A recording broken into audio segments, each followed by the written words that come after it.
MDCAT के लिए हम एक फाइनल शॉर्ट एमसीक्यूज़ की डिस्कशन कर रहे और ये 9th लेक्चर है जिसमें वर्क एंड एनर्जी चैप्टर के बहुत ही इम्पोर्टेंट कंसेप्चुअल एमसीक्यूज़ की डिस्कशन करेंगे। चलिए स्टार्ट करते हैं। Question number 1, work has the same dimensions as that are. Work और इनमें से कौन से क्वांटिटी की डायमेंशंस सेम है? वर्क की डायमेंशंस क्या है? न्यूटन मीटर के है। एफ डी है ना, तो न्यूटन मीटर है और गिवन ऑप्शंस में से टार्क के भी जो डायमेंशंस है वो न्यूटन मीटर है। अगला question number 2, the value of gravitational constant जी। ये कैपिटल जी ग्रेविटेशनल कांस्टेंट है, स्मॉल जी ग्रेविटेशनल एक्सेलरेशन नहीं है, ठीक है।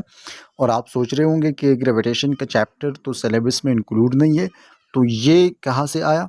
ये ग्रेविटेशनल पोटेंशियल एनर्जी के फार्मूला से आया है। वहाँ पर आपके साथ कैपिटल जी से यूज़ होता है, तो उस फार्मूला से आया है।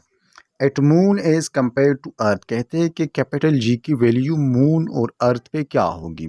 तो याद रखिए ग्रेविटेशनल कांस्टेंट एक यूनिवर्सल कांस्टेंट है, जिस तरह स्पीड ऑफ लाइट है या प्लैंक कांस्टेंट है या दूसरी कांस्टेंट है, हर जगह पर इसकी वैल्यू कांस्टेंट या सेम होगी, ठीक है। ये प्लेनेट पर या किसी दूसरे फैक्टर्स पे डिपेंड नहीं करता। अगला क्वेश्चन है 1 kg mass has kinetic energy of 1 joule when its velocity is. एक बॉडी है, इसकी मास 1 kg है, उसकी काइनेटिक एनर्जी 1 जूल कब होगी? जब वो कितने वेलोसिटी के साथ जा रहा हो। तो काइनेटिक एनर्जी किस चीज़ के इक्वल है? हाफ mv² है। मास तो 1 kg है और v² से हमारे पास आंसर जो है वो 2 आना चाहिए, ताकि वो इस नीचे वाले 2 के साथ कैंसिल होकर आंसर हमें 1 दे। तो गिवन ऑप्शन में से जो करेक्ट आंसर है वो 1.4 मीटर पर सेकंड है, लेकिन ये अप्रॉक्सीमेट आंसर है। अगर आप v की जगह पर 1.4 को पुट करते हैं फिर उसका स्क्वायर लेते हैं तो वो अप्रॉक्सीमेटली इक्वल टू 2 आएगा, जो नीचे वाले 2 के साथ कैंसिल होकर आंसर हमारा 1 आएगा। तो ये अप्रॉक्सीमेट है, ये बिल्कुल एग्जैक्ट आंसर नहीं है।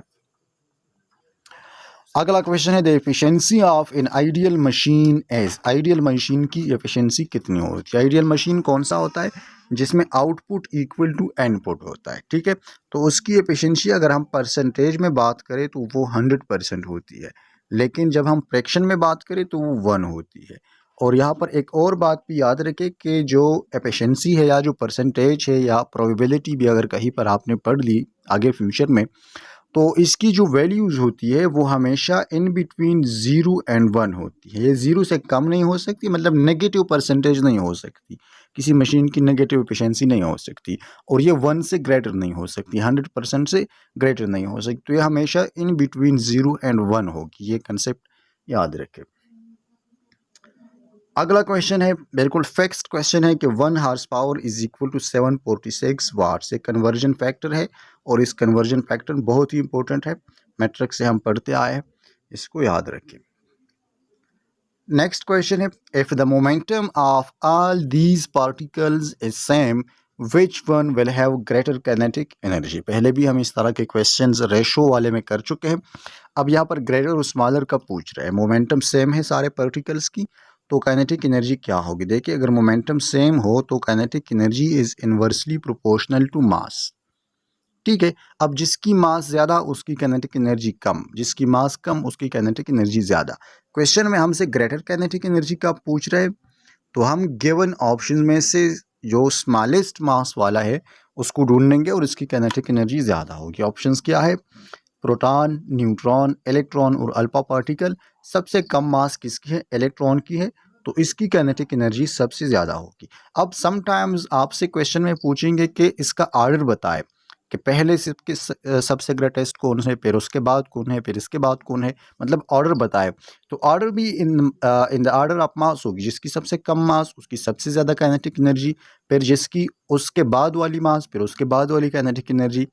तो सबसे कम मास इलेक्ट्रॉन की है, फिर उसके बाद इलेक्ट्रॉन के बाद आ जाती है प्रोटॉन आ जाती है, ठीक है, उसकी मास है, फिर प्रोटॉन के बाद न्यूट्रॉन आ जाती है। ये दोनों अप्रॉक्सीमेटली इक्वल है, लेकिन ये थोड़ा स्लाइटली डिफरेंस है। शायद क्वेश्चन में आपको गिवन हो कि इलेक्ट्रॉन की सबसे ज़्यादा, फिर न्यूट्रॉन और प्रोटॉन के इक्वल, और फिर उसके बाद जो सबसे कम काइनेटिक एनर्जी होगी अगर मोमेंटम सेम है, तो अल्फा पार्टिकल्स की होगी, क्योंकि अल्फा पार्टिकल की मास सबसे ज़्यादा है। तो इस तरह से आपने फिर आर्डर को चूज़ करना है।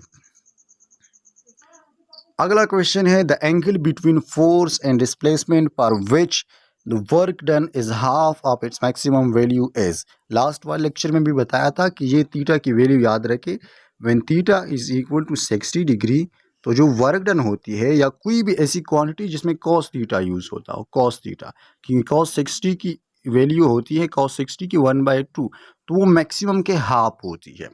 जब भी थीटा इक्वल टू 60 होगी और फार्मूला में कॉस है, तो वो मैक्सिमम के हाफ होगी, और अगर फार्मूला में साइन थीटा है तो फिर थीटा इक्वल टू 30 डिग्री पर हाफ होगी।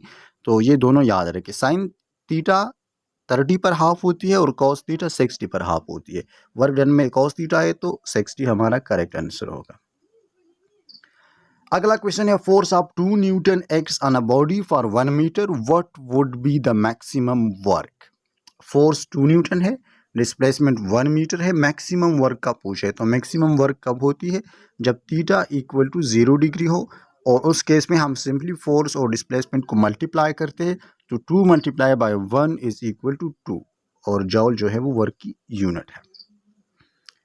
अगला क्वेश्चन है number 9, the work done by centripetal force is always 0, yes, ये ट्रू है, और इसलिए है कि फोर्स और डिस्प्लेसमेंट के बिटवीन का जो एंगल है वो 90 डिग्री है।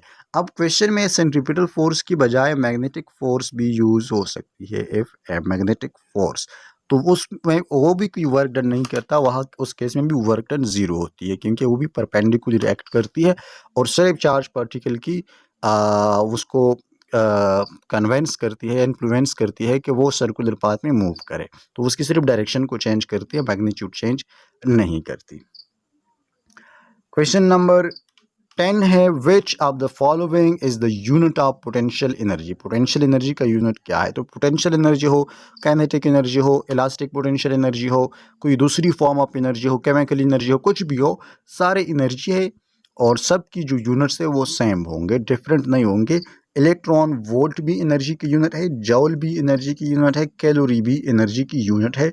इसके अलावा अर्ग जो है ERG, पता नहीं किस तरह अनाउंस होती है, मैंने सही किया या गलत, लेकिन ये भी एनर्जी की यूनिट है। इसके अलावा भी किलोवाट आवर भी एनर्जी की यूनिट है, तो ये सारे एनर्जी के यूनिट्स हैं। अगला question, slope of energy time graph is, तो स्लोप किस चीज़ के इक्वल होता है, vertical axis divide by horizontal, तो मतलब एनर्जी डिवाइड बाय टाइम, ये किस चीज़ की इक्वल होती है, पावर की इक्वल होती है। Rate of change of energy is called power, तो it is equal to power. अगला question, moving body may not have, एक बॉडी मूविंग है तो उसके पास इनमें से कौन सी शायद नहीं हो। रिमेंबर, मैं का मतलब है शायद, जरूरी नहीं है कि हर केस में हो या हर केस में ना हो, लेकिन पॉसिबल है कि ना हो। काइनेटिक एनर्जी पॉसिबल नहीं है, अगर बॉडी मूविंग है तो उसके पास काइनेटिक एनर्जी होगी, तो ये आंसर गलत है। मोमेंटम भी गलत है, अगर एक बॉडी मूविंग है तो उसके पास ज़रूर मोमेंटम होगी। पोटेंशियल एनर्जी पॉसिबल है कि एक मूविंग बॉडी है और इसके पास पोटेंशियल एनर्जी 0 है, क्योंकि अगर वो किसी फील्ड में नहीं है, वो ग्रेविटेशनल फील्ड में नहीं है या वो इलेक्ट्रिक फील्ड में नहीं है, तो वो किसी फील्ड से बाहर है या किसी फील्ड के ऐसे पॉइंट पर है जहाँ पर पोटेंशियल 0 है उस फील्ड के, तो उसमें वो चाहे मूविंग हो चाहे रेस्ट में हो, उसकी पोटेंशियल एनर्जी 0 पॉसिबल है। अगला क्वेश्चन है 13, the kinetic energy of a proton, electron, positron in alpha particle is same. Kinetic energy same है तो मोमेंटम किसकी ज़्यादा होगी। अगर काइनेटिक एनर्जी सेम हो तो momentum is directly related to the square root of mass, जिसकी मास ज़्यादा उसकी मोमेंटम ज़्यादा। तो गिवन ऑप्शंस में से proton, electron, positron, alpha particle, सबसे ज़्यादा मास किसकी है, अल्फा पार्टिकल की है, तो इसका मोमेंटम ज़्यादा। और आर्डर अगर पूछा जाए तो वही पुराना वाला किस्सा जो हमने रिसेंटली डिस्कस की। अगला क्वेश्चन है, a pump can raise 100 kg water to a height of 100 metre in 5 seconds, its power is. देखिए, पावर किस चीज़ के इक्वल है, एनर्जी बाय टाइम है, तो इस केस में एनर्जी क्या होगी, पोटेंशियल एनर्जी होगी, क्योंकि हम एक हाइट पर रेस करते हैं। तो पोटेंशियल एनर्जी का फार्मूला क्या है, mgh है, और एनर्जी को हम टाइम से डिवाइड करेंगे तो हमें पावर मिल जाएगा। P is equal to mgh divide by time. अब सारे वैल्यूज पुट करें, मास भी गिवन है, g की वैल्यू को 10 पुट करें, h भी गिवन है और टाइम भी गिवन है, तो आंसर आ जाएगा 20,000 वाट। और 1000 की जगह पर हम किलो को पुट करेंगे तो हमारा आंसर आ जाएगा 20। लास्ट क्वेश्चन इस वीडियो का, 1 megawatt hour is equal to, 1 megawatt hour किस चीज़ का इक्वल है? इनमें से गिवन ऑप्शन में से देखें, 1 किलोवाट आर वो कितने एनर्जी की इक्वल होती है? 3.6।